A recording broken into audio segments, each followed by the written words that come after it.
One day during an online class in the good old 2020, one of my friends announced that she would be leaving the school next year. Shortly afterwards, one of her friends sent a message in the Zoom chat yelling at her for doing so with many profanities added in. She then had a shock face and left the meeting. You might be asking how this relates to my game. Well, there are two lessons that you can take away from this. One, don't be stupid. Genuinely, how do you accidentally send something like that? Part of me thinks this was planned, but I honestly can't tell. But more importantly, two, never give someone something cool and then take it away. Cause just like that girl in the Zoom class, they're gonna get angry and leave. There are many ways you can interpret taking something away, and in the case of my game, it's the excitement. If I asked you to make a puzzle game but with only one type of puzzle, it would get boring pretty quickly unless I had like a super cool and flexible puzzle system, but let's assume I don't. My free game Connobro Castle has a similar issue. My gameplay loop does not change throughout all 61 levels that this game is eventually going to have, except for a few exceptions. Now I can't really change the gameplay since, that's the gameplay, but I can add more layers to the gameplay in order to make it more interesting. A little bit ago I added an element system that works similar to something like Pokemon, but I want more.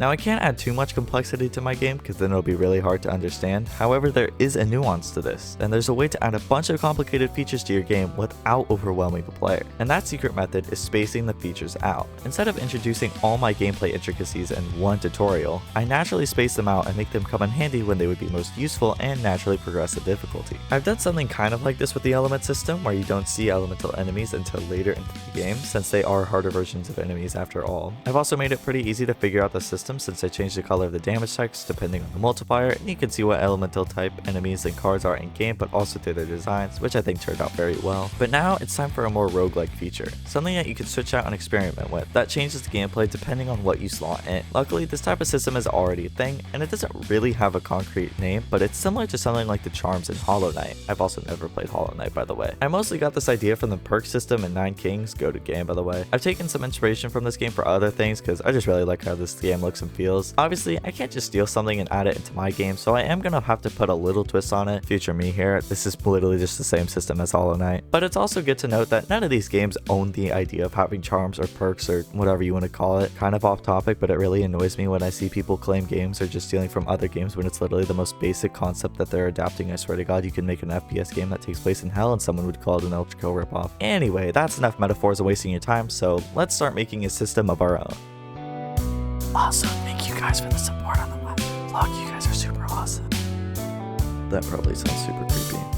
The first thing I wanted to do was brainstorm how this was going to work and look in game. I decided that it would be a different tab in the roadmap scene where you would be able to equip certain abilities in the form of small square cards. At first you would only have one active slot, but over time you would gain more slots until you get 3. I might add a way to get 4 slots, but it would be only unlocked after a super difficult achievement since the boosts are actually pretty overpowered anyway. Speaking of achievements, I'm going to add those in soon, so keep an eye out for that video. I decided to call these boost cards or just boost. You can use the names interchangeably. I added a new tab in the game, no idea what the symbol is, just do some random stuff. Click on it and you'll be brought to this menu. It doesn't have any boosts in it though, so let's fill it up. I wrote down some ideas on what the boost could be, and then it was time to draw. Wait, so it's time to draw, but there's no footage of drawing. Alright, I'm just gonna play this song because it's such a good song. Before I show the icons, I just want to let you know that Connobro Castle is completely free on itch.io. You can go get it right now. This update isn't available yet, so you should definitely subscribe to get notified when it comes out. I added in all the boosts and made an unknown icon for each boost that you haven't discovered. I also did this for the card and enemy collection preview area thing, which I think looks much better than before. I added a way to select the boost you want. For now it's 3 slots at the start, but I'll change that later when I do achievements, and that comes in more code.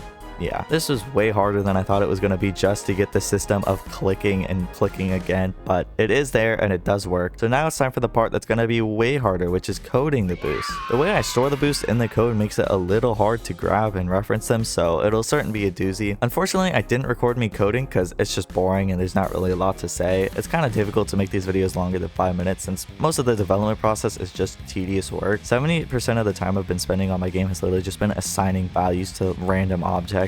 I just don't want to waste your time with that. I'd probably have more to say if this was like me making a song or reacting to something else, but for now I just want to work on my game and get it finished since it technically came out like 5 months ago and it's not even finished. I also did many other things during this process, kind of like I mentioned earlier, like fixing a bug where tile cards just straight up didn't work. I also improved a lot of menus and other things like that. That's what I was mostly doing for this. Now that the boosts are finished, there's only one thing I'm going to really add to Connobro Castle besides cards and levels. I don't want to get stuck in a loop of constantly adding things that just never finishing the game, so I plan on on doing that one thing and then being done. That thing is of course the achievement system, which will be my next video, so subscribe for that. Other than that, I don't really have much to say besides, you know, join the Discord for cool stuff, comment if you want to see me do something else, and yeah, see ya.